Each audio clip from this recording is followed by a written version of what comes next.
Information treasury کے معزز دوستو السلام علیکم ناظرین، پاکستان اور اسرائیل دو ایسی ریاستیں ہیں جو ایک نظریے پر بنی ہیں۔ پاکستان اسلام کے نظریے پہ، جبکہ اسرائیل یہودیت و صہیونیت کے نظریے پہ۔ یہ دونوں نظریات ایک دوسرے کا الٹ ہیں اور ان کا ٹکراؤ ہمیشہ ہر دور میں رہا ہے۔ قیام پاکستان کے اوائل میں ہی اس بات کا اعلان کر دیا گیا تھا کہ پاکستان کبھی اسرائیل جیسی متنازع مملکت کو تسلیم نہیں کرے گا، اور یہ الفاظ کسی اور کے نہیں بلکہ بابائے قوم حضرت محمد علی جناح رحمۃ اللہ علیہ کے تھے۔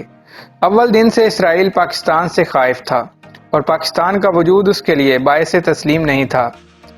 پاکستان کے پہلے وزیر اعظم لیاقت علی خان کو ایک بڑی رقم بطور امداد پیش کرنے کا لالچ دیا گیا تھا، جو کہ اس وقت اربوں کی مالیت تھی، اور شرط رکھی گئی تھی کہ وہ صرف ایک بار اپنی زبان سے اسرائیل کو تسلیم کرنے کا اعلان کر دیں۔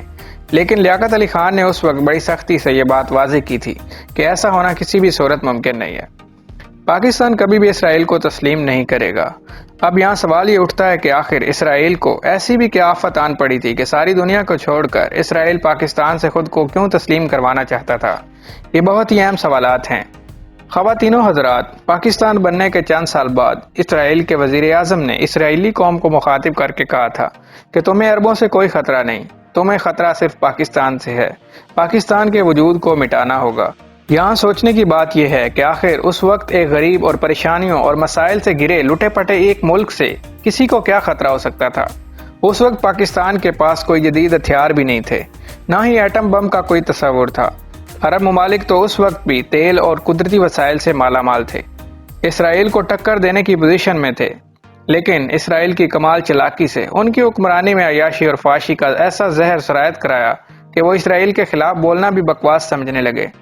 انہیں یہودیوں اور بیرونی کمپنیوں اور سرمایہ کاری کے ذریعے دولت کی ریل پیل میں لگا دیا گیا کہ جہاں انہیں ان چیزوں سے دوری موت سے کم نہیں لگتی۔ پاکستان کو ہر طرح سے لالچ دینے کے بعد 1965 میں انڈو پاک خون ریز جنگ چھیڑی گئی، جہاں اسرائیل نے انڈیا کی ہر طرح سے مدد کی، لیکن الحمدللہ مجاہدین وطن نے دشمنوں کو مار بھگایا۔ اسرائیل نے ہر فورم پہ خاموشی سے ہی صحیح لیکن پاکستان کی مخالفت کی۔ ہمارے ملک کے غدار سیاستدان تو شاید دہائیوں پہلے ہی اسرائیلی مال کے لیے اپنا ملک و دھرم بیچ دیتے، لیکن اس قوم کی طرف سے آنے والے رد عمل اور پاک فوج کی طرف سخت مخالفت کا ڈر ہمیشہ انہیں اس قدم سے روکتا رہا۔ ہمارے سیاستدانوں نے ملک کو اسرائیلی اور اس کے دجالی اداروں کا محتاج کرنے میں کوئی کسر باقی نہ رکھی۔ یہ اسرائیل کا ہاتھ ہی تھا کہ 1971 میں آپ دو لخت ہو گئے۔ IMF جیسی دجالی اداروں نے پاکستان پر اپنے خزانوں کے منہ کھول دیے تاکہ ہمارے حکمران کھل کے مال مار سکیں اور آخر میں اس ملک کو لاغر کر کے اپنا محتاج بنا لیا جائے۔ ہم لوگ شاید ہمارے نبی پاک صلی اللہ علیہ وآلہ وسلم کی احادیث مبارکہ کو اتنی توجہ اور سمجھ بوجھ سے نہیں پڑھ سکے جتنا کہ یہودی۔ نیو ورلڈ آرڈر ایک ٹرم یوز کی جاتی ہے، ہم لوگ اس پر اکثر بحث کرتے ہیں، لیکن اس کا اصل مطلب کم لوگ ہی جان پاتے ہیں۔ اصل میں نیو ورلڈ آرڈر ہی اصل وجہ ہے کہ یہودی پاکستان کے پیچھے پڑے ہیں کہ کچھ بھی لے لو لیکن ہمیں تسلیم کر لو۔ وہ نیو ورلڈ آرڈر ایک ایسا نظریہ ہے جو کہ ایک مذہب ہے جس میں صرف دجال کی حاکمیت ہے اور یہودی جو چاہیں وہی ہوگا۔ اس نیو ورلڈ آرڈر کے تحت دنیا کے ہر ملک کو اس کے تابع ہونا ہوگا اور دنیا کے ہر ملک کو اپنے آئین، اپنے مذہب سے دستبردار ہونا ہوگا۔ ساری دنیا کا بس ایک ہی مذہب پہ اتفاق ہوگا، بدلے میں دنیا جہان کے خزانے آپ کے قدموں میں ہوں گے اور وہی کچھ ہوگا جو دجال اور اس کے چیلوں کی مرضی ہوگی۔ اب سوال یہ ہے کہ پاکستان کے لیے اسرائیل کو تسلیم کرنا کیوں ناممکن ہے؟ تو دوستو، اسرائیل کی ریاست وہ ریاست ہے جس سے ہمارے نبی آخر الزمان حضرت محمد مصطفیٰ صلی اللہ علیہ وآلہ وسلم کی احادیث مبارکہ کی روشنی میں مسلمانوں کی آخری جنگ ہوگی۔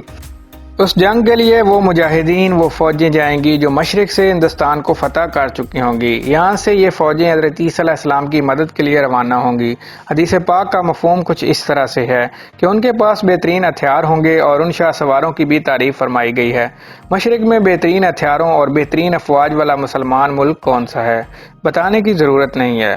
شاہ سوار سے میرے ناقص علم کے مطابق شاید نبی دو جہاں حضرت محمد مصطفیٰ صلی اللہ علیہ وآلہ وسلم کا اشارہ پائلٹ اور جہازوں کی طرف ہے، اور یا پھر مسلمانوں کے زیر استعمال ٹینکوں، میزائلوں اور یا گاڑیوں کے متعلق ہو سکتا ہے۔ واللہ علم۔ آپ نے فرمایا کہ مجھے مشرق سے ٹھنڈی ہوائیں آتی ہیں۔ دوستو، مشرق میں کون سا ملک اسلام کے نام اور اللہ کے نبی حضرت محمد مصطفیٰ صلی اللہ علیہ وآلہ وسلم کی دعا سے وجود میں آیا، یا کن کن ہستیوں نے اس ملک کے قیام میں کردار ادا کیا، یہ بھی بتانے کی ضرورت نہیں ہے۔ اگر مان کے چلیں کہ پاکستان اسرائیل کو بطور ریاست تسلیم کر لیتا ہے تو پھر آخر جھگڑا کس بات کا ہے؟ کیا ہمارے مقتدر حلقوں میں بیٹھے ہوئے لوگ نہیں جانتے کہ ہر سازش کے پیچھے کون ہے؟ پھر ہمیں اتنی جنگیں کرنے اور 17 سال امریکہ کو افغانستان میں برداشت کرنے کی کیا ضرورت تھی؟ ہمیں ایٹم بم بنانے کی کیا ضرورت تھی؟ پھر کیا ضرورت تھی ہمیں مقدس مقامات کی حفاظت کی قسم لینے کی؟ یا کیا ضرورت تھی اتنی فوج کی کہ یہ ساری دنیا تتر بتر ہو جائے گی؟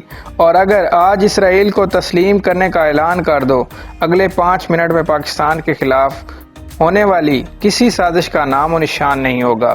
دنیا کی ہر نعمت پاکستانیوں کے قدموں میں ہوگی، کیونکہ اسلام سے آپ دستبردار ہو چکے ہوں گے اور دجال کا راستہ صاف ہو جائے گا۔ دنیا میں موجود آپ کے مخالفین آپ پہ شیر و شکر ہوں گے۔ اگر پاکستان اسرائیل کو تسلیم کرتا ہے تو یہودی نیو ورلڈ آرڈر میں کامیاب ہو جائیں گے۔ صرف پاکستان ہی وہ واحد اسلامک ملک ہے جو ان کی کارستانیوں کو تسلیم نہیں کرتا۔ اگر وہ بھی انہیں تسلیم کرے تو پھر پیچھے بچا ہی کیا؟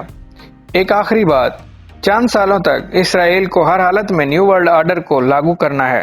اس دوران آپ کو سب سے زیادہ آپ کی فوج کے خلاف کیا جائے گا، کیونکہ نیو ورلڈ آرڈر اور دجال کے راستے میں یہی سب سے بڑی رکاوٹ ہے۔ یہی وہ ملک یعنی پاکستان ہے جو اقوام متحدہ میں اسرائیل کی مخالفت میں قرارداد پیش کرتا ہے اور اسرائیل کو آنکھ دکھاتا ہے۔ اس لیے دوستو، چند ایک اداروں کے سبب ملک سے مایوس مت ہونا۔ یہ فوج حکومت اور عوام میں اختلاف پیدا کرنے کے منتظر ہے۔ اب آگے آپ پہ منحصر ہے، آپ کا کتنا ظرف ہے۔ اللہ پاک پاکستان کی حفاظت فرمائے اور اسے دشمن کی گندی نظروں سے محفوظ رکھے، آمین۔